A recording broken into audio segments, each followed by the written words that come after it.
Aku telah menunggu di kantor catatan sipil selama 3 jam. Calon suamiku yang menyedihkan itu, untuk ketiga kalinya, meninggalkanku sendirian. Merasa hancur. Aku baru saja akan pergi ketika seorang pegawai berkelakar, "Mas tampan di sana itu juga menunggu setengah hari. Kalian akan serasi bersama." Kami saling pandang, serempak berkata ya, dan 10 menit kemudian, aku punya seorang suami. Namun, pada malam pertama pernikahan kami, aku terkejut oleh keberanianku sendiri. Hujan mulai turun deras, memukul-mukul atap seng garasi gedung pemerintahan dengan ritmis, menciptakan suara suram dan dingin seolah mencoba menenggelamkan suasana hati yang sudah tertekan. Aku duduk diam di kursi plastik biru yang dingin di ruang tunggu, menatap kosong ke layar ponselku yang sudah lama mati. Ini adalah ketiga kalinya. Ya, tepat untuk ketiga kalinya Bayu meninggalkanku di hari terpenting dalam hidup seorang wanita. Aku duduk di sana selama 3 jam. Sejak matahari sore masih hangat hingga langit berubah menjadi abu-abu kelam pertanda badai akan datang. Hanya untuk menerima pesan yang sama singkatnya dengan kejamnya, ada pertemuan mendadak dengan klien. "Sayangku, kamu kan selalu pengertian. Lain kali ya, janji." Frasa "sayangku, kamu kan selalu pengertian" terasa seperti belati yang ditancapkan pada harga diriku, membuatku tertawa getir saat air mata menggenang di pelupuk mata. Aku memandangi gaun putih elegan yang kupilih selama seminggu, lalu menyentuh laporan USG kehamilan beberapa minggu yang tersimpan di dalam tas tanganku. Aku berencana memberinya kejutan besar, memberitahunya bahwa kami tidak hanya akan menandatangani akta perkawinan, tetapi juga akan menyambut kehidupan baru. Namun sebagai balasan atas persiapan matangku, yang kudapatkan hanyalah ketidakhadirannya yang biasa, permintaan maaf yang hampa, dan prioritas mutlak yang selalu ia berikan pada pekerjaan dan koneksi sosialnya. Ibu Ratna, pegawai kantor catatan sipil, menatap jam dinding. Detak jarum detik terdengar jelas di tengah kesunyian. Ia menghela napas, menutup map di mejanya, dan menatapku dengan iba. "Nak, jam pelayanan sudah berakhir. Saya ragu dia akan datang. Kenapa tidak pulang saja dan kembali lain hari?" Aku baru saja akan berdiri, mengumpulkan sisa-sisa harga diriku untuk pergi dari tempat ini, ketika pandanganku tertumbuk pada sebuah pantulan di kaca yang memisahkan seksi yang berbeda. Di seberang, di area tunggu untuk pasangan yang mengurus surat cerai atau keterangan lajang, duduk seorang pria berkemeja hitam. Ia baru saja menutup telepon dengan ekspresi tak berdaya bercampur kelelahan yang luar biasa. Dengan tangannya yang panjang dan ramping, ia memijat pelipisnya, seolah mencoba menekan sakit kepala yang parah. Seakan merasakan tatapanku, ia mengangkat kepala. Dan pada saat itu, aku melihat di matanya sebuah simpati dari seseorang yang senasib denganku. Ibu Ratna memandangi kami berdua. Mungkin suasana kekecewaan yang berat menekannya, jadi ia melontarkan sebuah lelucon untuk memecah kesunyian. "Wah, kebetulan sekali. Mas tampan di sana itu juga menunggu setengah hari. Yang saya dengar, dia juga ditinggalkan untuk ketiga kalinya. Hari ini kalian berdua sama-sama tidak jadi menikah. Kenapa tidak kalian saja yang menikah? Jadi tidak akan menyia-nyiakan hari yang indah ini." Lelucon polos itu seolah menghentikan waktu. Aku dan pria asing itu saling menatap selama tepat 10 detik. Di matanya, aku tidak melihat ejekan, hanya keputusasaan yang mendalam, kekesalan, dan sedikit kenekatan seseorang yang telah didorong hingga batasnya. Tiba-tiba, ia berdiri dan berjalan cepat ke arahku, membawa serta udara dingin hujan di luar dan aroma tembakau yang samar. Ia menatap lurus ke mataku. Suaranya rendah dan serak, tetapi setiap katanya jelas. "Nama saya Bima. Umur 29 tahun. Saya punya perusahaan sendiri, tidak punya kebiasaan buruk atau utang.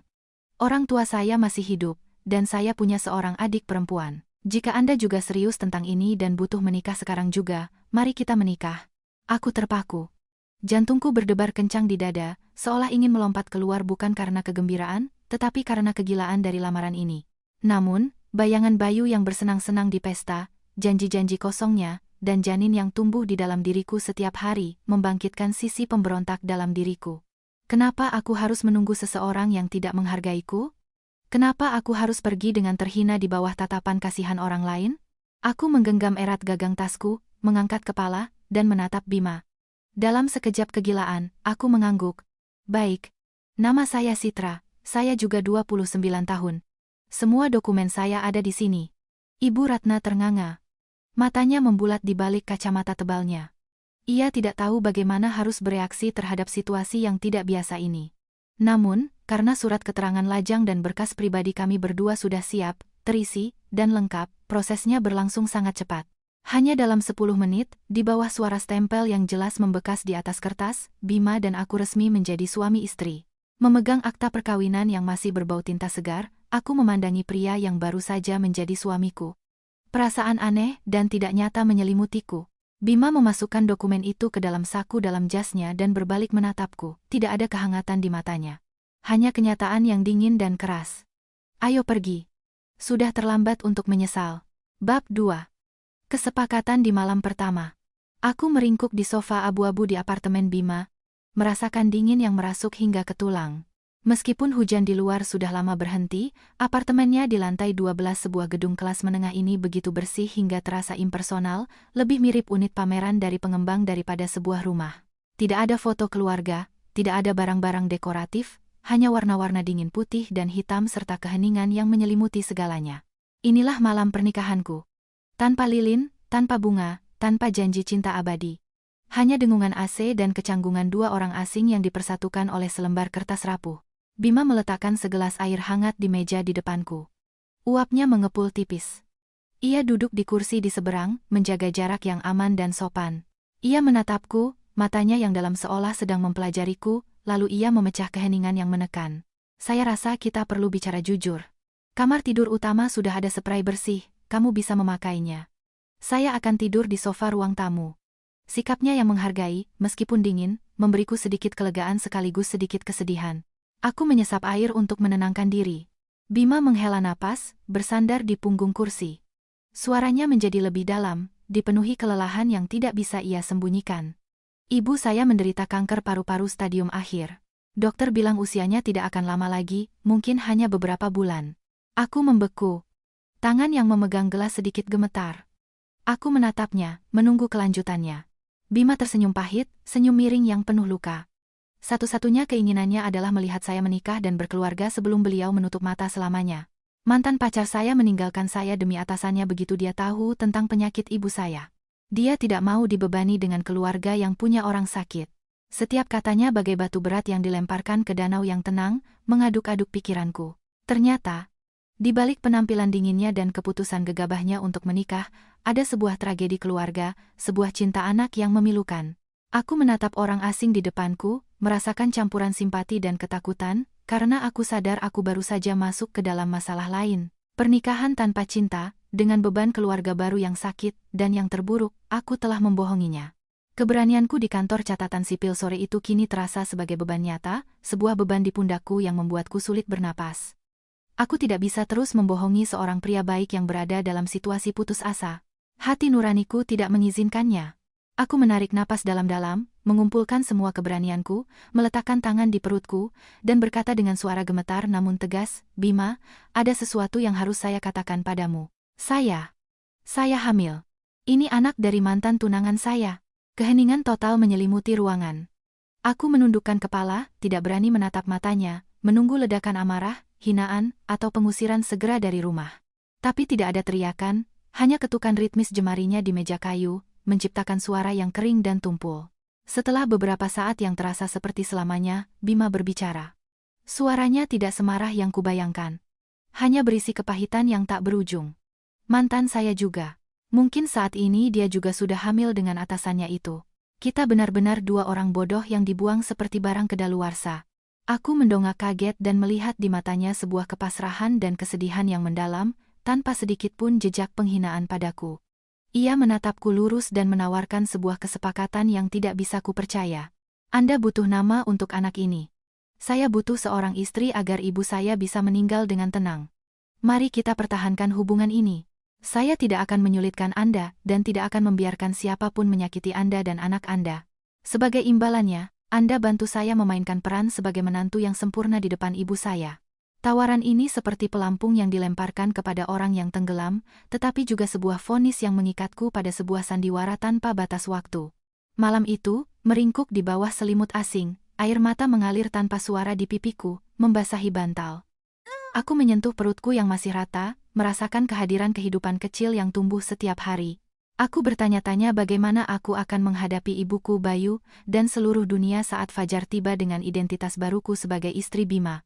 Dari ruang tamu, terdengar suara Bima yang gelisah di sofa sempit. mengingatkanku bahwa hidupku telah mengambil jalur yang sama sekali berbeda, penuh dengan duri dan badai. Bab 3, Kebohongan di Rumah Sakit dan Konfrontasi. Cahaya fajar yang redup merembes masuk melalui tirai tipis, membangunkanku dari tidur malam yang terputus-putus dan penuh mimpi buruk. Aku membuka mata, butuh beberapa detik untuk menyadari bahwa aku berada di kamar asing, di tempat tidur yang bukan milikku. Pintu kamar sedikit terbuka, dan dari luar terdengar denting piring yang lembut. Aroma roti panggang yang lezat menyelinap masuk ke hidungku, membawaku kembali ke kenyataan. Aku telah menikah dengan seorang pria bernama Bima, yang baru kukenal kurang dari 24 jam. Aku menarik napas dalam-dalam, merapikan rambutku yang acak-acakan, dan berjalan keluar, mencoba terlihat sealami mungkin. Bima sudah bangun. Ia berada di dapur, mengenakan piyama abu-abu sederhana, dengan penampilan sibuk namun rapi. Melihatku, ia sedikit mengangguk dan meletakkan 2 cangkir susu hangat serta sepiring roti panggang di meja makan. Suaranya rendah dan mantap. "Selamat pagi. Makanlah sesuatu, setelah itu kita pergi ke rumah sakit. Saya sudah meminta izin dokter untuk menjenguk ibu lebih awal." Sarapan berlangsung dalam keheningan yang canggung, hanya dipecah oleh suara kunyahan yang lembut. Kami seperti 2 aktor yang sedang melatih naskah sebelum naik ke panggung. Bima memberiku informasi dasar agar cerita kami konsisten untuk ibunya. Kami sudah berteman lama. Perasaan kami tumbuh secara alami. Dan karena kami cocok, kami memutuskan untuk menikah. Ini bukan keputusan impulsif. Mobil tua Bima berhenti di depan Rumah Sakit Kanker Harapan Bunda, sebuah tempat yang dipenuhi bau desinfektan dan suasana suram antara hidup dan mati. Aku meremas gagang tasku dengan telapak tangan yang berkeringat dan dingin. Rasa bersalah mencekikku memikirkan bahwa aku akan membohongi seseorang yang berada di ambang kematian. Ibu Bima, Larasati, terbaring di ranjang rumah sakit yang putih bersih. Tubuhnya kurus kering karena sesi kemoterapi yang panjang, dan rambutnya yang hampir rontok ditutupi oleh kupluk wol berwarna merah marun. Tetapi ketika ia melihat aku dan Bima masuk bergandengan tangan, matanya yang lelah memancarkan vitalitas yang aneh, seperti lampu yang hampir padam namun baru saja ditambahi minyak. "Bu, Bima membawa istri Bima untuk menjenguk ibu," kata Bima dengan suara bergetar, meremas tanganku dengan lembut untuk memberiku keberanian. Ibu Larasati mencoba untuk duduk. Aku bergegas membantunya, berkata dengan gugup, Ibu, saya Citra." Ia meraih tanganku, kurus namun terasa sangat hangat. Ia menatapku lekat-lekat dengan mata berkaca-kaca. "Bagus sekali. Bagus sekali. Akhirnya anakku ini mau membawamu pulang." Ibu takut dia, yang pendiam ini, akan sendirian selamanya. Ia dengan susah payah melepas gelang emas dengan mata safir yang dikenakannya di pergelangan tangan, perhiasan antik dan berkilau, dan memaksa aku untuk memakainya. "Ini dari ibu saya. Saya simpan seumur hidup untuk menantu saya. Sekarang saya serahkan padamu. Jaga diri kalian baik-baik dan saling mencintai ya." Memegang gelang yang berat itu dan melihat senyum puasnya, air mata mengalir tak terkendali. Aku menangis bukan hanya karena emosi, tetapi juga karena rasa malu di hadapan ketulusan ibu ini. Keluar dari rumah sakit, pikiranku kacau. Dering ponsel yang terus-menerus di tasku membuyarkan lamunanku. Itu Bayu. Namanya di layar membuat jantungku berdenyut sakit dan marah. Aku menatap Bima, dan ia mengangguk, memberiku isyarat untuk menjawab. Aku menarik napas dalam-dalam dan menggeser untuk menerima panggilan. "Kamu di mana?" "Aku jemput ya, kita makan siang untuk menebus kesalahanku. Kemarin aku mabuk berat sampai ketiduran." Suara Bayu masih terdengar santai dan seenaknya, seolah meninggalkan calon istrinya di kantor catatan sipil adalah hal sepele seperti lupa membeli roti. Kemarahan yang menumpuk akhirnya meledak. Aku menjawab dengan dingin, "Tidak perlu. Aku sedang sibuk. Menikmati bulan madu." Hening sejenak di seberang sana, lalu diikuti oleh tawa terbahak-bahak. "Sayang, marah lagi ya? Bulan madu apa? Jangan bercanda lagi." Aku tidak mengatakan apa-apa. Aku mengambil foto akta perkawinan merah kami dan mengirimkannya melalui pesan. Lalu aku menutup telepon. Kurang dari semenit, ponselku bergetar dengan pesan balasan yang penuh amarah. "Berani-beraninya kamu selingkuh? Kamu hamil anakku. Kamu pikir bisa lari? Temui aku sekarang juga. Kalau tidak, aku akan datang ke kantormu dan membuat keributan." Bima melirik layar ponselku. Ia tidak banyak bertanya, hanya menyalakan mesin mobil. Suaranya dingin namun berwibawa. "Naik. Aku akan mengantarmu menemuinya. Sekarang kamu adalah istri sahku, dan aku tidak akan membiarkan siapapun mengintimidasimu, bahkan jika itu ayah dari anakmu." Bab 4, Tamparan Kenyataan. Kafe itu terletak di sudut yang tidak mencolok di bawah gedung kantorku. Pada jam itu, tempat itu hampir kosong. Bayu sudah menunggu. Penampilannya cukup menyedihkan. Kemeja kusut, mata merah. Melihat aku dan Bima masuk bersama, matanya berkilat kaget, tetapi dengan cepat berubah menjadi tatapan menghina. Ia bersandar di kursinya dengan angkuh. Duduk, katanya, tanpa melirik Bima. Ini suami palsu yang kamu pungut di jalan? Kelihatannya lumayan, tapi pasti kantongnya kosong. Bima tidak bergeming. Ia menarik kursi untukku dan dengan tenang duduk di sampingku, memesan segelas air putih. Ketenangannya kontras dengan kekasaran Bayu. Aku menatap lekat pria yang kucintai selama 3 tahun itu dan bertanya dengan dingin, "Untuk apa kamu memanggilku? Kalau hanya untuk bicara omong kosong, aku tidak punya waktu." Bayu tersenyum sinis, mencondongkan tubuh ke depan. Citra, jangan kekanak-kanakan. Aku tahu kamu marah karena kemarin, tapi aku punya alasan. Aku akan dipromosikan menjadi wakil direktur, dengan syarat aku harus menikahi putri Pak Dirut. Aku terpana. Ternyata alasan ia meninggalkanku bukan karena sibuk, tetapi karena sibuk meniti karier dengan cara licik. Ia melanjutkan, seolah memberiku sebuah anugerah. Menikahinya hanya formalitas. Kamu tahu aku mencintaimu. Gugurkan kandunganmu. Jadilah simpananku, dan aku akan menanggung hidupmu. Aku akan belikan rumah, mobil. Kamu tidak akan kekurangan apapun. Setiap kata terasa seperti jarum beracun. Menjadi simpanannya? Menggugurkan anakku? Dianggap apa aku ini? Dianggap apa nyawa anakku? Kemarahan membuatku gemetar. Aku tidak bisa menahan diri lagi. Aku mengambil gelas air dan menyiramkannya ke wajahnya. Bajingan! Diam! Teriakku, tidak peduli dengan tatapan penasaran orang-orang. Bayu, yang basah kuyup, melompat marah. Ia mengangkat tangannya untuk menamparku. Tetapi sebelum tangannya mendarat, tangan lain yang sekuat baja menghentikannya di udara. Bima berdiri tanpa kekerasan, mencengkeram pergelangan tangan Bayu dan mendorongnya kembali ke kursi. Suaranya pelan tapi mengancam. Di Indonesia, memukul wanita itu tindak pidana, apalagi memukul istriku. Bayu mengusap pergelangan tangannya yang sakit, menatap Bima dengan pandangan membunuh. Kamu siapa? Kamu tahu siapa aku? Dengan satu telepon, kamu bisa lenyap dari kota ini. Bima merapikan kerah kemejanya, memandang Bayu dengan tatapan kasihan yang biasanya ditujukan untuk pecundang. Saya tidak perlu tahu siapa kamu. Tapi saya tahu kamu sedang mengancam istri saya. Kamera di kafe ini merekam, dan saya baru saja merekam seluruh percakapan menarikmu tentang rencana pernikahanmu dengan putri bosmu. Mau saya kirimkan rekamannya ke Pak Dirutmu agar beliau bisa ikut mendengarkan? Wajah Bayu berubah dari merah menjadi pucat pasi. Ia tergagap, tidak tahu harus berkata apa. Kesombongannya lenyap, digantikan oleh ketakutan seseorang yang kedoknya terbongkar. Ayo pergi, kata Bima, berbalik padaku dengan suara lembut. Ia menggandeng tanganku yang gemetar dan membawaku keluar dari kafe, meninggalkan Bayu sendirian, dipermalukan di depan Saat menghirup udara segar di luar, aku merasa hidup kembali. Aku menatap punggung Bima yang tegap. Untuk pertama kalinya setelah begitu banyak badai, aku merasa dilindungi, bukan oleh janji-janji kosong, tetapi oleh tindakan seorang pria sejati. Bab 5. Jebakan di kantor. Setelah pertemuan yang penuh gejolak dengan Bayu, aku mencoba menenangkan diri untuk kembali ke perusahaan. Proyek kerja sama dengan grup Sinar Mentari adalah hasil kerja kerasku selama 3 bulan, dan juga kesempatanku untuk membuktikan diri dan mendapatkan promosi menjadi direktur kreatif. Saat memasuki kantor, aku merasakan atmosfer yang aneh. Bisik-bisik berhenti saat aku datang.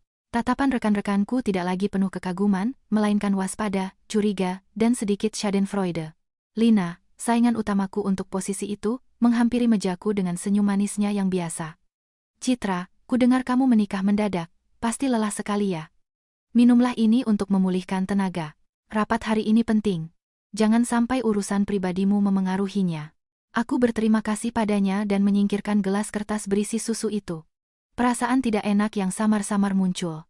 Lina tidak pernah baik tanpa alasan. Senyumnya selalu menyembunyikan pisau tajam. Rapat dimulai pukul 14.00, di hadapan direktur utama dan perwakilan dari grup Sinar Mentari. Aku dengan percaya diri melangkah ke depan dan membuka presentasi yang telah kusiapkan. Tetapi begitu slide pertama muncul, bisikan menyebar di seluruh ruangan. Direktur utama mengerutkan kening dan menggebrak meja. Saudari Citra, bagaimana Anda menjelaskan ini? Ia melemparkan sebuah map lain ke atas meja.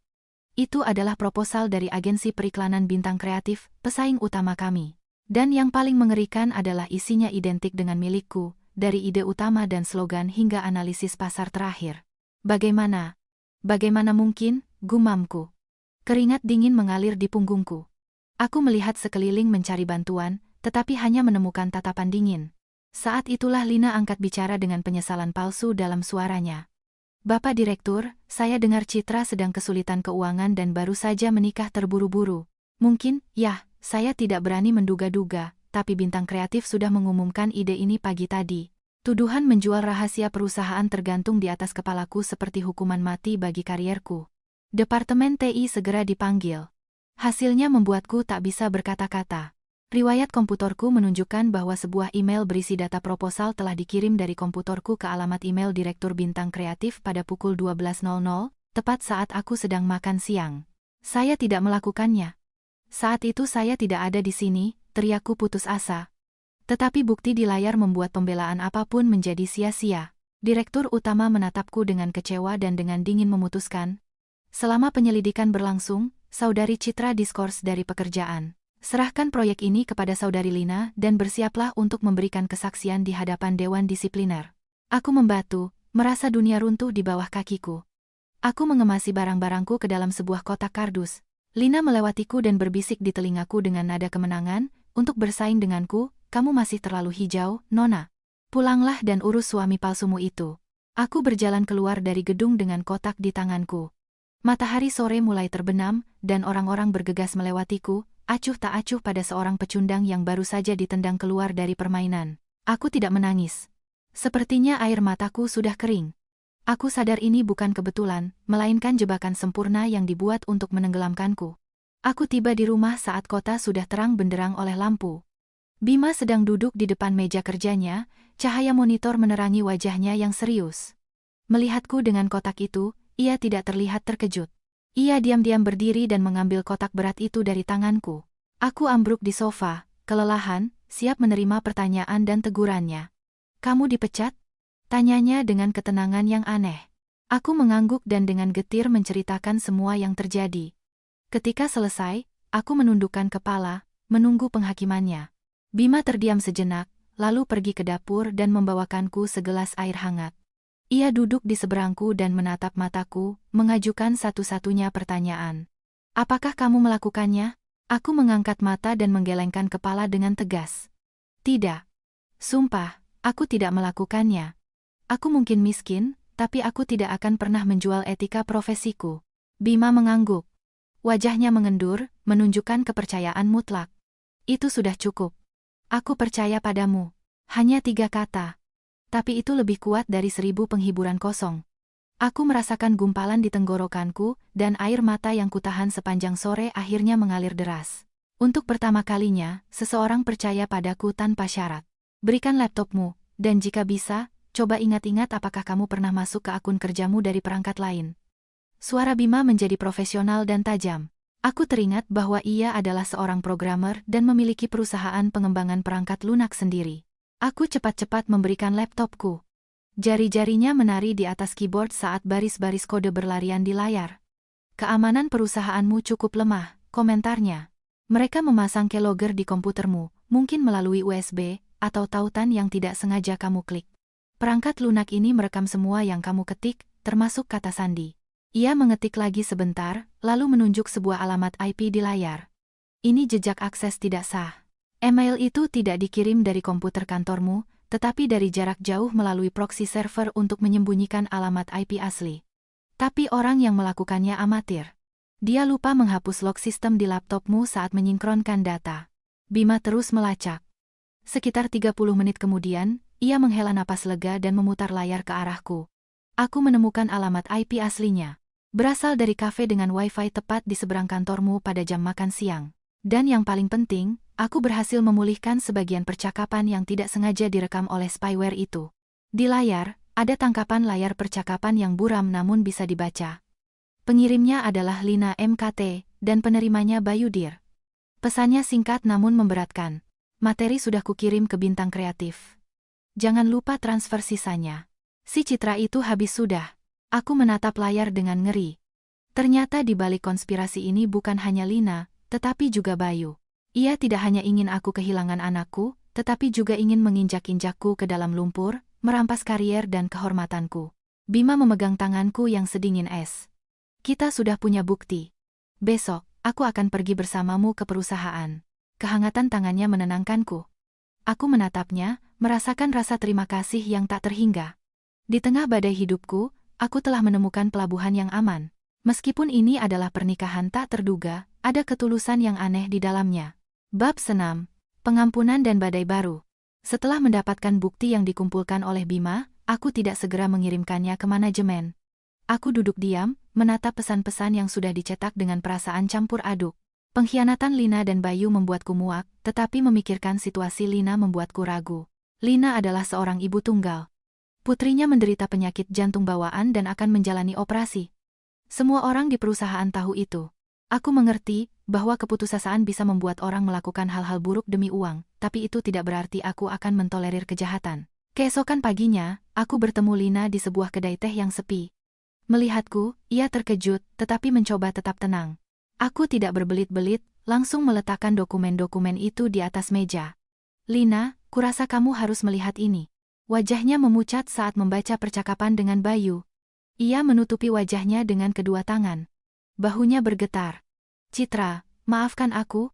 Aku tidak punya pilihan lain. Putriku butuh uang segera untuk operasi, dan Bayu menjanjikanku 200 juta rupiah jika aku melakukan ini. Aku menatapnya dengan campuran kasihan dan kemarahan. 200 juta rupiah, itulah harga dari hati nurani dan karier seseorang.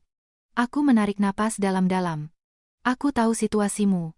Tapi apakah kamu memikirkan apa yang akan terjadi padaku? Bagaimana ini akan memengaruhi hidupku dan hidup anakku? Karena aku juga sedang hamil, untuk menyelamatkan putrimu, kamu ingin menghancurkan anakku dan aku. Lina menatapku dengan mata penuh penyesalan dan ketakutan. Ia memegang tanganku. Aku salah. Aku sangat menyesal. Lakukan apapun yang kamu mau, tapi tolong jangan lapor polisi.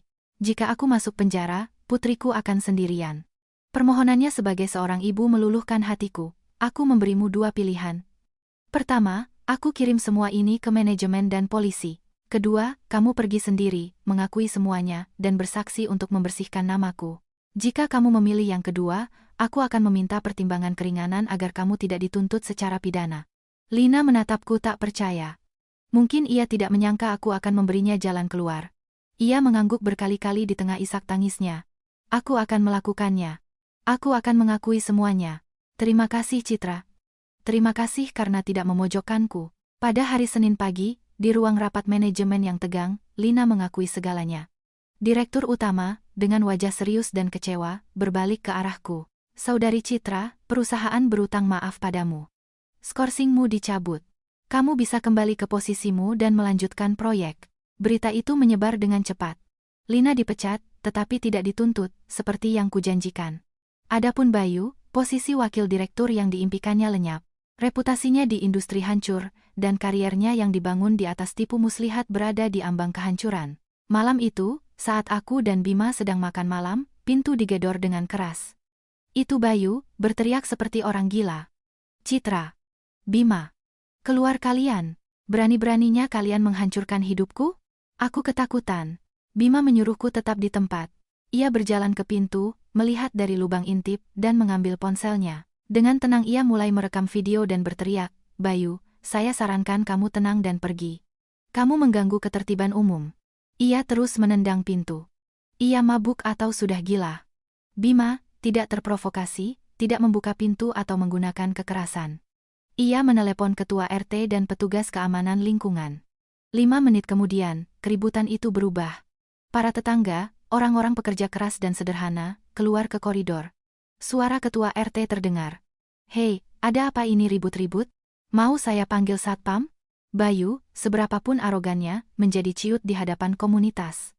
Melihat petugas keamanan naik tangga, ia menutupi wajahnya dan lari terhuyung-huyung.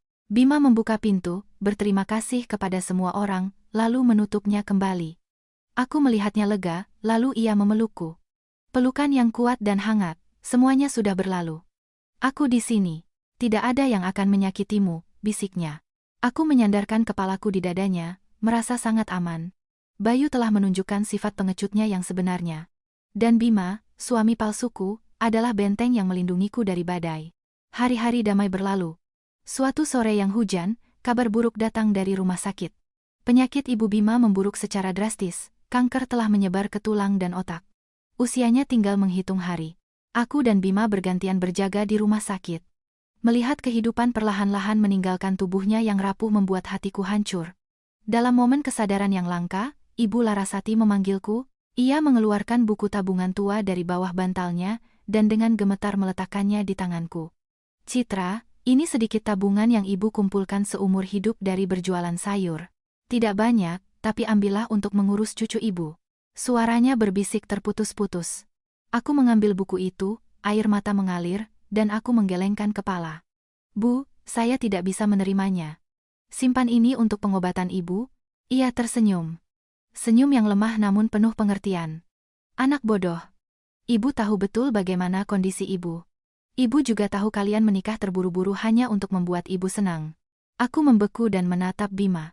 Ia juga menundukkan kepalanya, bahunya bergetar. Ternyata, Ibu ini tahu segalanya. Ia tahu kami bukan pasangan yang saling mencintai. Ia memperhatikan formalitas kami, kecanggungan gerak-gerik kami, tetapi tidak pernah membongkarnya. Ia menoleransi kebohongan kami karena ia mempercayai insting keibuannya. Tapi Ibu bisa lihat kamu anak yang baik. Ia meremas tanganku. Tatapannya menembus jiwaku. Bima memang sedikit kaku, tapi hatinya besar. Jodoh itu mempertemukan, tapi kebahagiaan bergantung pada kita sendiri. Tolong, jaga dia untuk Ibu. Kata-kata terakhirnya seperti sebuah amanat suci, mengikat hidupku dengan pria yang berlutut di sisi tempat tidur. Ia memandangi kami untuk terakhir kalinya dengan mata penuh cinta, lalu perlahan menutupnya. Tangannya di genggamanku mengendur, dan monitor jantung mengeluarkan bunyi panjang yang melengking, menandai akhir sebuah kehidupan. Bab 7, diterpa badai terbesar. Pemakaman ibunya berlangsung di tengah hujan deras. Mengenakan pakaian berkabung, berdiri di samping Bima, aku menerima ucapan belasungkawa dari para pelayat. Aku menangisinya seperti ibuku sendiri, karena dalam beberapa hari menjadi menantunya, aku telah menerima kasih sayang yang sudah lama kurindukan. Bima ada di sana, matanya merah, tetapi tidak meneteskan air mata sedikit pun, tetap tegar untuk mengurus segalanya. Melihat sosoknya yang kesepian dan tabah di tengah asap dupa membuatku dipenuhi rasa iba yang luar biasa. Sejak saat itu, hubungan kami bukan lagi kontrak pernikahan yang dingin, melainkan ikatan kasih sayang dan saling mendukung. Hanya 3 hari setelah pemakaman, saat duka masih terasa, badai yang sesungguhnya menerpa kami.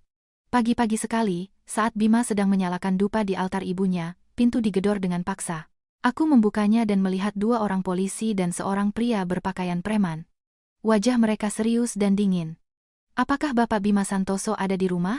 Kami membawa surat perintah penangkapan dan penahanan sementara atas tuduhan penipuan dan penggelapan pajak. Polisi itu menunjukkan selembar kertas dengan stempel merah. Aku merasa dunia bergoyang. Bima keluar, terkejut, tetapi cepat menguasai diri. Ia tidak melawan, hanya berbalik ke arahku dengan penyesalan dan kekhawatiran. Citra, tetap di rumah dan tenang ya. Kunci pintunya. Mobil polisi membawa Bima pergi, meninggalkanku terpaku di tempat, tapi itu belum semuanya. Siang harinya, sekelompok pria bertato dan berpenampilan mengancam menggedor pintu, menyiramkan cat merah ke pintu besi, dan menempelkan surat utang dengan hinaan di sepanjang koridor. Mana si Bima? Bayar utangmu, jangan sembunyi. Teriakan mereka menggema di seluruh gedung. Aku meringkuk di kamar, ketakutan sambil memeluk perutku. Saat itulah aku menyadari kebenaran yang mengerikan. Bima menanggung utang yang sangat besar. Aku menduga itu adalah uang yang ia pinjam untuk membeli obat-obatan impor mahal yang tidak ditanggung asuransi, demi memperpanjang hidup ibunya. Ia telah mengorbankan segalanya, masa depan dan keselamatannya, untuk menjadi anak yang berbakti. Ponselku berdering. Itu Rina, sahabatku. Citra, kamu di mana? Aku dengar kantor Bima disegel. Para penagih utang mencarinya di mana-mana. Kemasi barangmu dan datang ke rumahku. Berbahaya tinggal di sana. Aku memasukkan beberapa potong pakaian ke dalam tas, memakai masker, dan diam-diam keluar melalui tangga darurat. Di jalanan, aku merasa seperti buronan. Suamiku ditangkap, rumahku dikepung, dan aku sedang hamil. Aku tidak tahu apa yang akan terjadi padaku besok, tapi aku tahu aku tidak bisa menyerah. Aku harus menemukan cara untuk menyelamatkan Bima, menyelamatkan pria yang karena cintanya pada ibunya, kini berada di balik jeruji besi. Malam itu, dalam kegelapan, aku dan Rina menyelinap ke kantor Bima yang disegel. Berkat bantuan yang pernah diberikan ayah Rina kepada penjaga keamanan tua di sana, kami bisa masuk melalui pintu belakang selama 15 menit. Tempat itu porak-poranda. Tanpa menyalakan lampu, kami menggunakan senter ponsel. Aku langsung menuju ruang kerja Bima, seperti yang pernah ia ceritakan padaku saat mabuk. Di balik sebuah lukisan, ada brankas tanam kecil. Dengan tangan gemetar, aku memasukkan tanggal lahir ibunya. Pintu brankas terbuka. Di dalamnya tidak ada uang, hanya setumpuk kertas dan sebuah buku harian bersampul kulit coklat. Aku membukanya. Itu adalah buku harian Bima. Di dalamnya, ia menceritakan perjuangannya untuk menyelamatkan ibunya. Dokter bilang pengobatan baru bisa memperpanjang hidupnya selama 6 bulan, tapi biayanya selangit. Aku sudah menjual mobil, menggadaikan rumah, tapi masih belum cukup. Di halaman lain, tulisannya bergetar. Bapak Tirtayasa, paman dari Bayu, menawariku pinjaman dari perusahaan keuangannya, Progres. Aku tahu ini jebakan, pinjaman rentenir, tapi aku tidak punya pilihan lain. Ibu kesakitan setiap jam. Air mata mengaburkan kata-kata. Aku bisa membayangkan Bima sendirian di malam hari, terbelah antara kehormatan dan nyawa ibunya. Kontrak-kontrak di brankas mengkonfirmasi jebakan itu. Pinjaman komersial yang diubah menjadi utang pribadi dengan bunga yang mencekik. Bima bukan penipu. Ia adalah korban jaringan rentenir yang dijalankan oleh orang-orang yang sama yang sekarang ingin menenggelamkannya. Bayu dan pamannya telah memanfaatkan cinta baktinya untuk menjeratnya dalam utang, memenjarakannya, dan mengambil alih perusahaannya dengan harga murah. Lihat ini, Citra, Rina menunjukkan kertas-kertas lain. Itu adalah bukti semua transfer pinjaman ke rumah sakit untuk membayar tagihan dan obat-obatan. Tidak ada 1 rupiah pun yang masuk ke rekening pribadinya. Aku memeluk buku harian dan kertas-kertas itu ke dadaku. Suamiku, yang pernah kuanggap orang asing, telah menanggung badai sendirian tanpa memberitahuku apapun. Sekarang, giliranku untuk berjuang untuknya. Bab 8. Perjuangan seorang istri. Aku pulang jam 2 pagi, tetapi tidak bisa tidur. Kemarahan dan tekad membuatku terjaga. Keesokan paginya, aku mengumpulkan semua perhiasan pernikahan yang diberikan ibuku untuk pernikahanku yang gagal dengan Bayu, bersama dengan tabungan kecilku untuk bayi, dan menjual semuanya. Aku tidak merasakan penyesalan sedikit pun, tetapi itu tidak cukup untuk menyewa pengacara yang baik dan menutupi sebagian utang seperti yang disyaratkan dalam penyelidikan. Aku pergi ke ruang atasanku dan meminta uang muka gaji selama setahun. Citra, apa kamu sudah berpikir matang? Suamimu menghadapi kasus ekonomi yang serius. Sangat mungkin dia akan masuk penjara. Menginvestasikan uang untuk ini sama saja dengan membuangnya, dan kamu harus memikirkan bayimu. Aku menjawab dengan kepala terangkat. Bapak, dia bukan penipu, dia hanya anak baik yang terpojok. Jika saya meninggalkannya sekarang, saya akan menyesal seumur hidup. Dengan uang itu, aku menyewa pengacara pidana terbaik di kota, yang direkomendasikan oleh ayah Rina. Pada hari kunjungan, aku bangun pagi-pagi dan memasak soto ayam, makanan kesukaan Bima. Melihatnya melalui kaca, aku hampir tidak mengenalinya. Ia kuyu, dengan kepala pelontos dan lingkaran hitam yang dalam di bawah matanya. Tetapi saat melihatku, matanya memancarkan kekhawatiran yang sama seperti biasanya. Citra, apa yang kamu lakukan di sini? Aku sudah bilang jangan khawatirkan aku, suaranya serak. Pergilah. Ceraikan aku akan tanda tangani surat-suratnya. Kamu masih muda, kamu punya masa depan. Jangan biarkan catatan kriminal seorang narapidana memengaruhi kamu dan anakmu. Aku menatapnya, tersenyum di antara air mata. Aku menempelkan tangan yang mengelus perutku ke kaca. Dengarkan aku baik-baik, Bima. Aku sudah menjual semuanya. Aku sudah meminta uang muka dan menyewa pengacara terbaik. Aku tidak butuh catatan bersih. Aku butuh seorang ayah untuk anakku, seorang suami yang berkorban untuk keluarganya. Jangan berani-berani menyerah. Kamu harus keluar dari sini untuk membayar utangmu padaku, utang budi seumur hidup. Bima terdiam, bahunya bergetar. Ia menundukkan kepala untuk menyembunyikan air matanya. Pada saat itu, di atmosfer penjara yang menekan, ikatan kami menguat, menjadi lebih tangguh daripada sumpah cinta manapun. Sidang berlangsung pada hari yang kelabu dan muram. Di ruang sidang yang khidmat, aku duduk di barisan depan dengan tangan terkepal. Rina meremas tanganku untuk menenangkanku. Bima, yang berdiri di depan mimbar, tampak rapuh tetapi punggungnya tetap tegak. Jaksa penuntut membacakan dakwaan. Penipuan, penggelapan, uang dalam jumlah besar. Setiap kata bagai paku di peti mati suamiku. Ketika giliran pembelaan tiba, pengacara kami, seorang pria tua dan tenang, berdiri. Ia menunjukkan kepada pengadilan buku harian Bima, tagihan rumah sakit, dan yang terpenting, perjanjian kredit palsu dari perusahaan keuangan Bapak Tirtayasa. Yang Mulia Majelis Hakim, terdakwa Bima Santoso tidak memiliki niat untuk mengambil alih properti apapun untuk keuntungan pribadinya. Ia bertindak karena keadaan darurat untuk menyelamatkan nyawa ibunya. Dan yang paling penting, ia adalah korban dari jaringan rentenir yang disamarkan sebagai investasi. Bisikan menyebar di ruangan saat pengacara mengungkap hubungan kekerabatan antara Bayu dan Bapak Tirtayasa, serta pesan yang membuktikan bahwa mereka memaksa Bima untuk menandatangani kontrak kosong.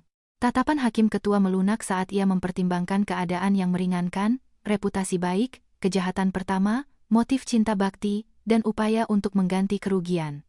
Aku menahan napas. Terdakwa Bima Santoso terbukti bersalah melakukan tindak pidana pengelolaan yang tidak jujur. Namun, dengan mempertimbangkan berbagai keadaan yang meringankan, fakta bahwa ia adalah korban jebakan, dan tidak bertindak untuk keuntungan pribadi, pengadilan menjatuhkan hukuman 2 tahun penjara dengan masa percobaan selama 4 tahun. Terdakwa dibebaskan segera di ruang sidang ini. Palu diketuk, mengakhiri mimpi buruk kami. Aku menangis, memeluk Rina. Itu adalah air mata kelegaan dan kebahagiaan. Bima berbalik untuk menatapku dengan mata merah, meskipun catatan kriminalnya akan tercoreng, setidaknya ia bebas. Kami berjalan keluar dari gedung pengadilan, dan langit yang mendung mulai cerah. Sinar matahari yang malu-malu menerangi jalan di depan kami. Aku tahu jalan itu akan penuh rintangan, tetapi kami akan melewatinya bersama. Bab 9. Memulai dari nol dan kehilangan yang menyakitkan. Kegembiraan bersatu kembali tidak berlangsung lama. Realitas kehidupan sehari-hari yang keras mengambil alih, perusahaan Bima akhirnya bangkrut dan asetnya disita untuk membayar utang. Reputasinya sebagai direktur muda yang sukses digantikan oleh label mantan narapidana. Ia mencari pekerjaan di mana-mana, tetapi melihat catatan kriminalnya, semua pintu tertutup untuknya. Aku terus bekerja dengan kehamilanku yang berusia 6 bulan yang semakin jelas, menjadi satu-satunya tulang punggung keluarga. Melihat Bima setiap hari semakin tertekan, merokok tanpa henti di dekat jendela, membuat hatiku hancur. Suatu malam, pulang kerja larut, aku menemukannya dengan kepala tertunduk di atas meja, makan malam sudah dingin. Aku memeluknya dengan lembut. Mas, jangan berkecil hati. Kalau tidak ada yang mau mempekerjakanmu, kita akan melakukan hal lain. Selama itu pekerjaan yang halal, tidak ada yang perlu dipermalukan. Bima mengangkat mata, matanya menyala dengan tekad. Kamu benar, aku tidak bisa membiarkan istri dan anakku menderita lebih lama lagi. Aku seorang laki-laki. Aku harus menafkahi keluarga ini. Keesokan paginya, ia menyimpan setelan jasnya di lemari dan mengenakan seragam oranye dari sebuah perusahaan kurir. Seorang direktur yang hanya mengenal keyboard kini harus menghadapi terik matahari musim panas, mengantarkan paket ke seluruh penjuru kota. Suatu hari, aku tidak sengaja melihatnya mengantarkan pesanan ke sebuah gedung perkantoran mewah, bermandikan keringat dengan pakaian berdebu. Ironisnya, penerimanya adalah mantan karyawannya. Pria itu terpaku melihat mantan bosnya dalam seragam kurir. Bima, setelah sejenak merasa malu, mengangkat kepala dan tersenyum ramah. Ini paket Anda, jangan lupa beri saya bintang 5 ya. Karyawan itu, tersentuh, menerimanya dengan hormat. Bima pergi. Sosoknya hilang di keramaian, kecil namun kuat. Malam itu, ia memberikan uang hasil kerjanya padaku, setumpuk uang kertas lecek, tangannya mulai kapalan. Aku mengambil uang hasil keringat itu dan merasa itu lebih berharga daripada harta karun manapun. Kami memulai kembali dari nol, tanpa kemuliaan atau kemewahan, tetapi penuh cinta dan dukungan dari 2 orang yang telah belajar untuk saling percaya. Hari-hari yang tenang itu seperti ketenangan sebelum badai. Aku terus bekerja tanpa lelah, mencoba menyelesaikan proyek besar sebelum cuti hamil, mengabaikan sakit punggung dan kelelahan. Aku berkata pada diriku sendiri bahwa aku harus bertahan sedikit lebih lama, menabung sedikit lagi, agar Bima tidak perlu bekerja terlalu keras dan agar putra kami tidak lahir dalam kekurangan. Tetapi aku lupa bahwa daya tahan manusia ada batasnya.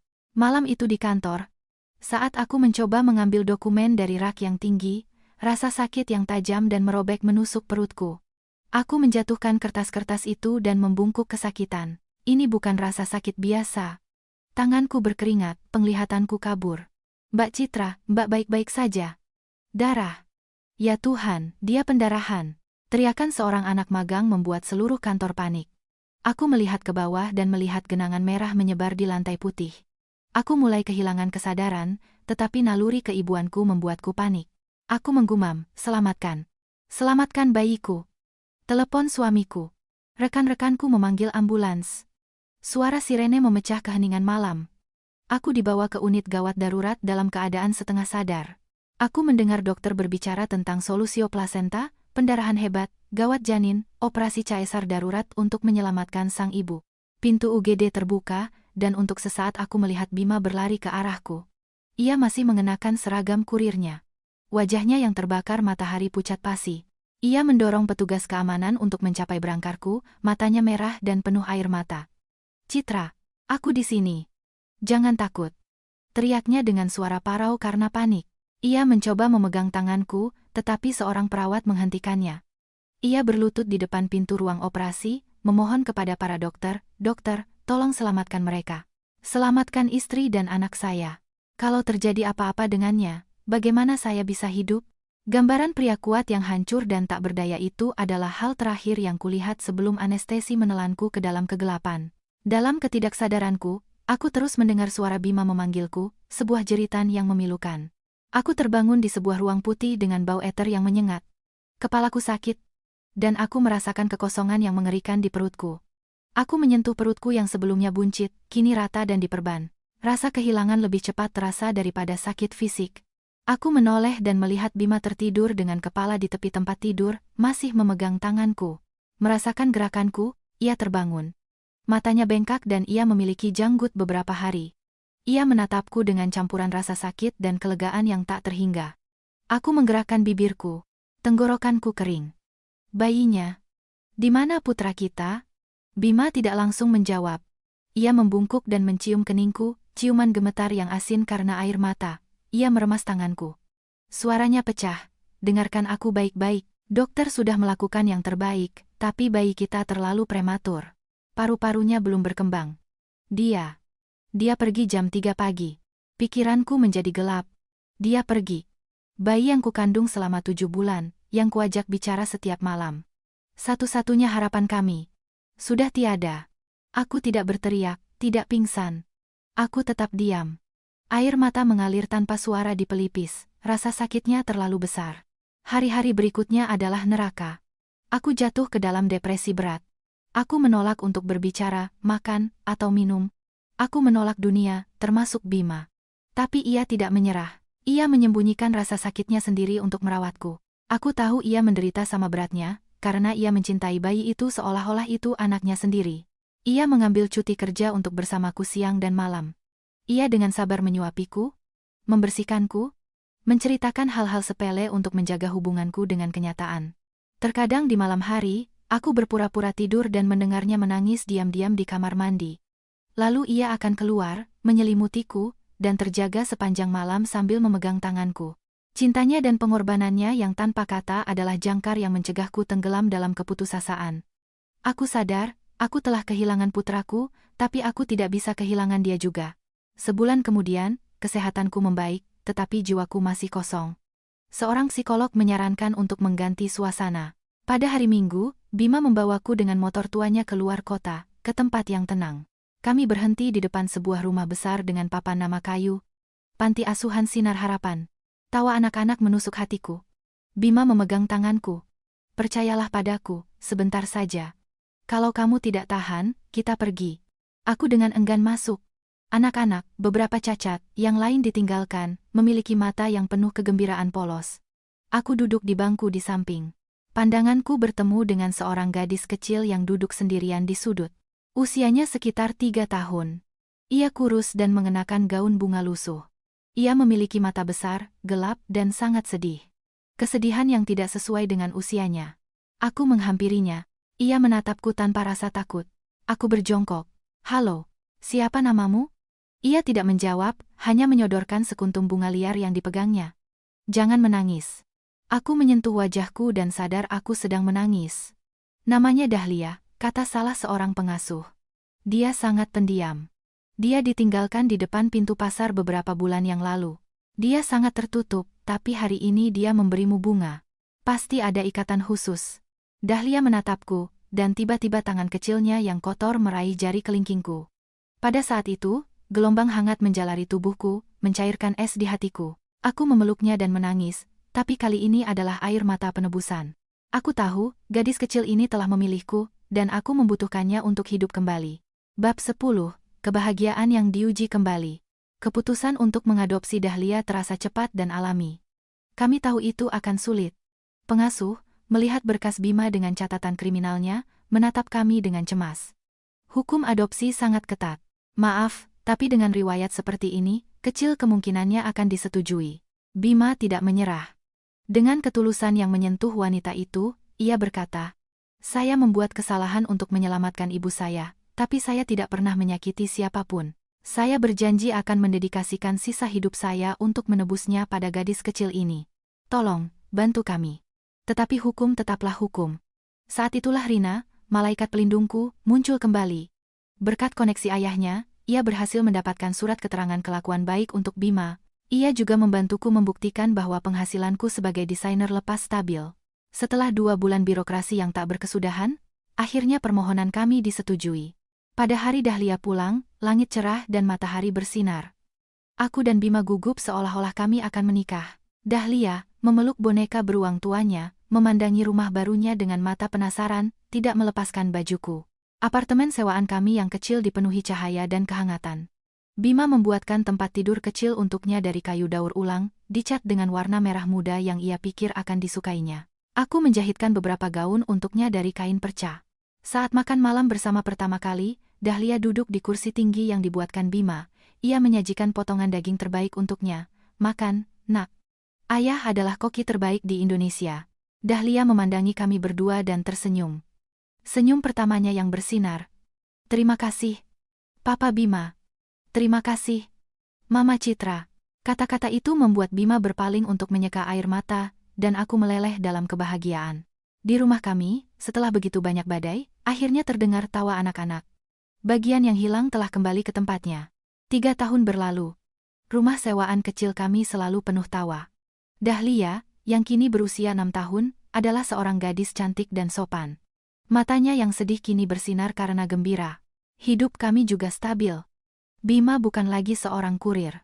Berkat usaha dan bakatnya, seorang mantan rekannya mempekerjakannya sebagai kepala departemen teknis di sebuah perusahaan perangkat lunak. Gajinya, meskipun tidak seperti dulu, memungkinkan kami hidup nyaman, membayar utang, dan menabung sedikit. Aku meninggalkan pekerjaan lamaku dan menjadi pekerja lepas di rumah untuk merawat Dahlia. Sore itu, saat aku sedang mengepang rambut Dahlia, ia menunjukkan sebuah gambar kepada Bima. "Papa Bima, lihat. Ini Papa sedang memperbaiki barang, Mama sedang memasak, dan aku sedang menyiram tanaman." Bima tersenyum bangga. "Cantik sekali, nak. Kamu akan menjadi pelukis hebat. Lebih hebat dari Mama Citra." Aku memandangi 2 orang yang kucintai, merasakan kedamaian yang luar biasa. Selama 3 tahun ini, kami tidak pernah mengadakan pesta pernikahan besar, tetapi cinta kami lebih dalam dari janji apapun. Bima mencintai Dahlia seperti putri kandungnya. Sedang memikirkan apa? Bima memelukku dari belakang. "Aku sedang berpikir bahwa hidup ini adil, Mas. Dia mengambil 1 anak dari kita, tapi memberi kita seorang malaikat. Ia memelukku lebih erat. Dan memberiku seorang istri yang luar biasa. Tanpamu, aku sudah lama tenggelam." Malam itu, mendengarkan napas tenang suami dan putriku, aku bersyukur pada takdir. Badai masa lalu terasa jauh, tetapi aku tidak tahu bahwa ketenangan itu hanya sementara, bahwa gelombang lain yang jauh lebih besar dan merusak akan segera datang, mengancam untuk menghancurkan kebahagiaan kecil yang telah kami bangun dengan susah payah. Suatu akhir pekan, Rina menelepon dan berkata akan datang makan malam bersama pacar barunya. Aku menyiapkan makan malam istimewa untuk bertemu pria yang telah menaklukkan sahabatku yang pemilih itu. Rina datang bersama Gilang, seorang pria berusia 30-an, tinggi, berpakaian bagus, dan berpenampilan cerdas. Ia sangat sopan dan membawa hadiah mahal untuk kami dan Dahlia. Namun, sejak saat pertama, aku merasakan kegelisahan yang aneh. Meskipun ia tersenyum, tatapannya pada Dahlia terasa penuh perhitungan, bukan seperti tatapan seseorang yang menyukai anak-anak. Selama makan malam, ia tidak berhenti bertanya tentang adopsi Dahlia. "Gadis yang cantik, sepertinya dari keluarga baik-baik, bukan anak terlantar," komentarnya seolah-olah tanpa maksud apa-apa. Bima, dengan instingnya yang terasa oleh kesulitan, mengerutkan kening dan mengganti topik pembicaraan. Makan malam berakhir dengan suasana keramahan yang palsu. Saat pergi, Gilang berbalik untuk menatap Dahlia sekali lagi. Tatapan itu membuatku merinding. 3 hari kemudian, Rina meneleponku sambil menangis di tengah malam. Citra, dia menipuku, Gilang mencuri semua tabunganku dan menghilang. Aku terkejut. Ternyata Gilang adalah seorang penipu profesional. Dan, yang lebih buruk, ia adalah kerabat jauh Bayu, mantanku. Ia mendekati Rina sebagai bagian dari rencana untuk merampoknya dan mendekati keluarga kami. Keesokan paginya, aku menerima sebuah amplop anonim. Di dalamnya ada foto-foto Dahlia di taman, di sekolah, dan fotokopi akta kelahiran aslinya dengan nama ibu kandungnya, sebuah dokumen yang belum pernah kulihat. Ponselku berdering. Nomor tidak dikenal, tetapi suaranya adalah Gilang. "Halo Citra. Kurasa Anda sudah menerima hadiahku," katanya dengan nada mengejek. "Apa maumu?" teriakku. "Tidak banyak. Aku hanya tahu sebuah rahasia tentang putri angkatmu yang bernilai mahal. Orang tua kandungnya bukan orang sembarangan. Mereka mencarinya seperti orang gila. Kalau tidak mau kehilangannya atau aku menjual informasi ini kepada mereka, bersiaplah untuk bernegosiasi." Bab 11. Pertarungan untuk Dahlia. Ancaman Gilang membuatku takut. Bima, setelah mengetahui hal itu, tetap tenang secara mengejutkan. Kami memutuskan untuk kembali ke Panti Asuhan Sinar Harapan, untuk mencari tahu kebenarannya. Direktur panti menemui kami dengan cemas. Melihat akta kelahiran itu, ia menghela napas. Ia mengeluarkan sebuah liontin giok yang indah dari sebuah kotak kayu, dengan ukiran burung phoenix. Ini satu-satunya barang yang ada pada Dahlia saat ia ditinggalkan di sini.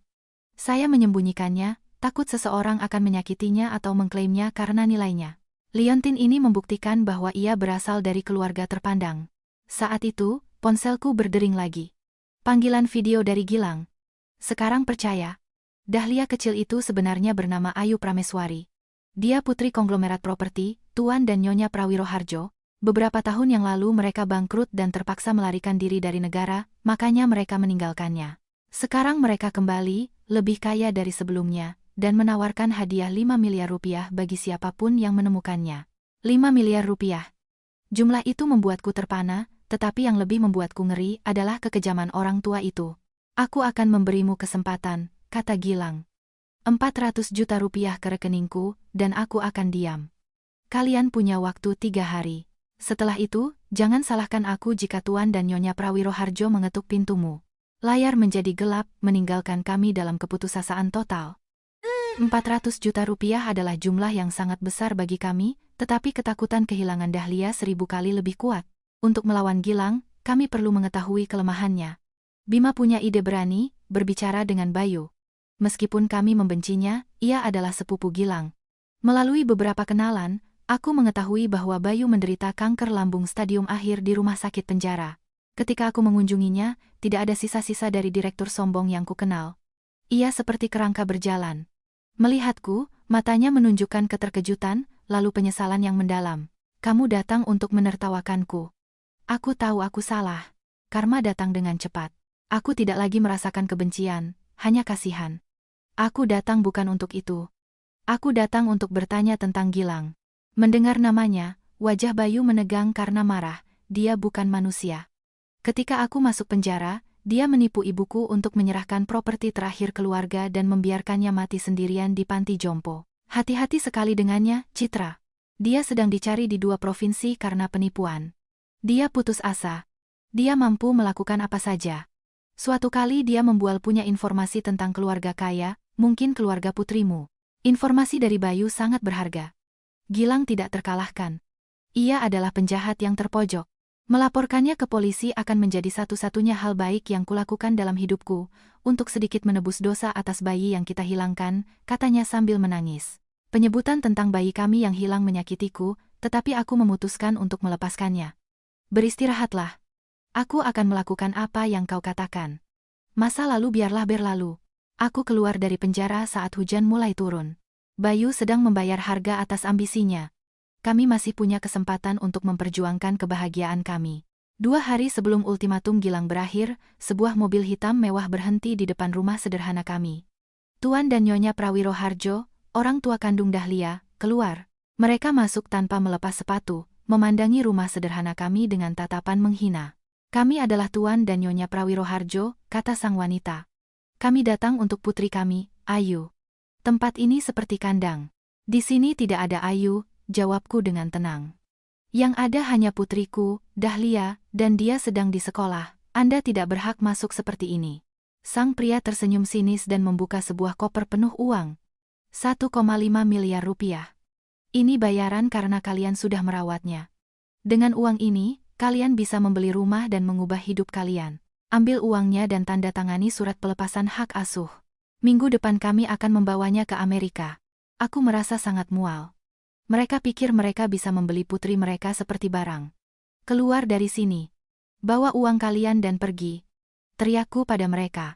Dahlia adalah manusia, bukan barang yang kalian buang lalu coba beli kembali. Dia putriku, dan dia tidak untuk dijual. Saat itu, bus sekolah datang dan Dahlia berlari masuk. Papa! Mama! Aku pulang. Melihat orang asing, ia ketakutan dan bersembunyi di belakangku. Ayu, putriku sayang, ini ibumu, seru Nyonya Prawiroharjo, mencoba memeluknya. Tapi Dahlia berteriak dan memelukku erat. Mama, siapa mereka? Aku takut. Reaksi Dahlia adalah tamparan bagi mereka. Aku memeluknya erat. Anda lihat sendiri. Dia tidak mengenali kalian. Pergi, atau saya panggil polisi. Karena uang tidak berhasil, mereka menggunakan kekuasaan. 2 hari kemudian, kami menerima panggilan sidang. Mereka menyewa pasukan pengacara untuk menuntut kami dan mencabut hak asuh kami. Argumen utama mereka adalah masa lalu Bima. Mereka mengklaim bahwa seorang mantan narapidana tidak dapat memberikan lingkungan yang aman dan bermoral bagi seorang anak perempuan, membandingkannya dengan kehidupan mewah dan pendidikan internasional yang bisa mereka berikan. Bima hancur. Ini salahku. Masa laluku menyakiti putri kita. Aku memegang tangannya. Jangan bilang begitu. Pengadilan menghakimi berdasarkan hukum, tapi juga berdasarkan hati. Kita membesarkannya dengan semua cinta kita, dan itu terlihat. Keadilan tidak akan mengambil putri kita. Malam itu, Rina datang berlari. Ia berkeliling lingkungan, mengumpulkan tanda tangan. Dari ketua RT hingga tukang roti, semua menandatangani petisi dukungan dan menawarkan untuk bersaksi demi kami. Kalian tidak sendirian, kata ketua RT, seorang pria tua beruban. Seluruh lingkungan menjadi saksi kebaikan kalian. Kami miskin, tapi kami kaya akan kemanusiaan. Kami akan berjuang bersama kalian. Dukungan dari para tetangga kami menjadi pelipur lara, memberi kami kekuatan untuk pertempuran hukum yang tidak seimbang yang akan datang. Bab 12, Kemenangan Hati dan Kebahagiaan Sejati. Tepat saat sidang akan dimulai, sebuah berita heboh di televisi mengubah jalannya peristiwa. Gilang ditangkap saat mencoba memeras Tuan dan Nyonya Prawiroharjo sendiri. Ternyata keserakahannya tidak mengenal batas, ia tidak hanya memeras kami, tetapi juga menuntut sebagian dari hadiah penemuan anak dari mereka, dengan ancaman akan membongkar masa lalu kelam mereka ke media. Dalam kesaksiannya untuk mendapatkan hukuman yang lebih ringan, Gilang mengakui semuanya. Keluarga Prawiroharjo tidak hanya bangkrut, tetapi juga merupakan bagian dari jaringan pencucian uang internasional. Mereka meninggalkan Dahlia bukan karena kebutuhan, tetapi sebagai bagian dari rencana terencana untuk melarikan diri dari negara dengan identitas baru. Ini bukti pamungkas, kata pengacara kami. Dengan fakta baru ini, otoritas moral para penggugat hancur. Tidak ada pengadilan yang akan menyerahkan seorang anak kepada tersangka kriminal yang, terlebih lagi, telah menelantarkannya dengan kejam. Dalam kesaksian Gilang, terungkap satu detail lagi. Mereka kembali untuk Dahlia bukan karena cinta, melainkan karena ia adalah satu-satunya ahli waris dana perwalian bernilai triliunan rupiah yang ditinggalkan oleh neneknya. Mereka membutuhkan hak asuhnya untuk mendapatkan akses ke uang itu. Semua ini adalah sandiwara. Kita akan menang, Citra, kata Bima. Bukan karena kita lebih kaya, tetapi karena hati nurani kita bersih. Keadilan Tuhan mungkin lambat, tapi pasti datang. Skandal Prawiroharjo menjadi berita utama. Tekanan publik dan penyelidikan polisi membalikkan keadaan. Sekarang mereka yang menjadi tersangka. Timbangan keadilan berpihak pada kami. Pada sidang mediasi, pasangan itu tampak gugup. Hakim, seorang wanita parubaya, berbicara dengan lembut kepada Dahlia. Dahlia, ibu tahu ini sulit, tapi bisakah kamu beritahu kami, kamu mau tinggal dengan siapa? Dengan orang tua kandungmu yang akan memberimu banyak mainan, atau dengan Papa Bima dan Mama Citra? Semua orang menahan napas. Dahlia berdiri, tampak kecil di ruang sidang yang besar. Ia menatap keluarga Prawiroharjo, lalu menatap kami. Tiba-tiba, ia menangis dan berlari memeluk Bima. Aku tidak mau pergi. Aku tidak mau mainan. Aku hanya punya Papa Bima dan Mama Citra. Jangan usir aku. Tangisan dan kata-kata gadis kecil itu menyentuh semua orang. Hakim. Sambil menyeka air mata, mengetuk palu. Anak-anak bukanlah properti. Mereka berhak memilih di mana mereka merasa bahagia dan aman. Keinginan anak ini sudah jelas. Selain itu, para penggugat sedang menghadapi tuduhan serius. Apakah Anda ingin menarik gugatan, atau lebih suka pengadilan menyelidiki secara mendalam kelayakan Anda dan asal-usul keuangan Anda? Keluarga Prawiroharjo, dengan wajah pucat, berbisik kepada pengacara mereka dan menundukkan kepala, kami menarik gugatan. Saat itu, aku memeluk Dahlia dan Bima, menangis bahagia. 2 hari kemudian, Nyonya Prawiroharjo meminta pertemuan terakhir denganku sebelum meninggalkan negara selamanya. Kami bertemu di sebuah kedai teh yang sepi. Wanita sombong yang pernah kulihat telah lenyap, digantikan oleh sosok yang lesu dan penuh penyesalan. Saya tahu saya tidak punya hak untuk meminta maaf. Kami kalah. Besok kami pergi untuk selamanya. Ia menawariku sebuah amplop berisi uang dan surat-surat dana perwalian atas nama Dahlia.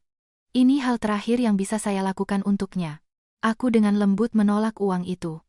Uang tidak bisa membeli kenangan atau cinta yang hilang, Dahlia tidak membutuhkan ini. Kami miskin, tapi kami bisa membesarkannya menjadi orang yang baik. Jika Anda benar-benar ingin menebus kesalahan, sumbangkan uang ini ke panti asuhan tempat Anda meninggalkannya. Bantu anak-anak lain. Mengenai Dahlia, ketika ia berusia 18 tahun, saya akan menceritakan kebenarannya dan ia sendiri yang akan memutuskan.